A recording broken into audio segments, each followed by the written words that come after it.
你知道 HEAP 会为你购买水果和蔬菜提供额外的 SNAP 资金吗？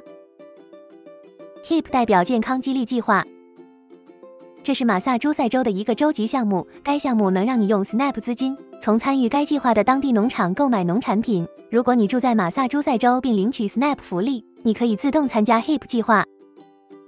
你每月最多可额外获得40美元、60美元或80美元，用于购买 HEAP 计划中的水果和蔬菜，具体金额取决于你的家庭规模。它是如何运作的呢？首先，查看你的 SNAP 余额。你需要 APT 卡上有 SNAP 资金才能进行 HEAP 购买。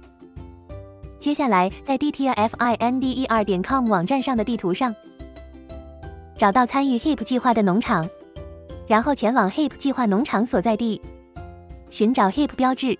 假设你的 APT 卡上有100美元的 SNAP 资金，且你这个月还没有使用过 HEAP 计划，你决定刷 APT 卡从 HEAP 农场购买20美元的水果和蔬菜。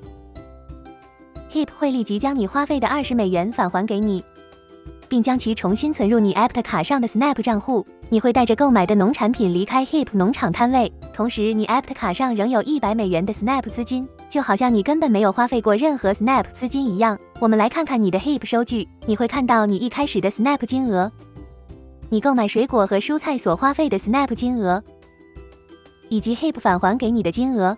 当你查看最终的 SNAP 余额时，你会发现 HEAP 返还的金额已经加回来了。收据底部的 HEAP 部分会显示你这个月已经使用了多少 HEAP 资金，以及你还剩下多少可使用的额度。如果你继续从 HEAP 农场摊位购买水果和蔬菜， HEAP 会不断将资金返还到你的 APT 卡上。你的 HEAP 每月额度上限在每个月的1号会重新开始。新的 HEAP 水果和蔬菜额度为40美元、60美元或80美元。如需更多信息，请访问 mass.gov/HIP。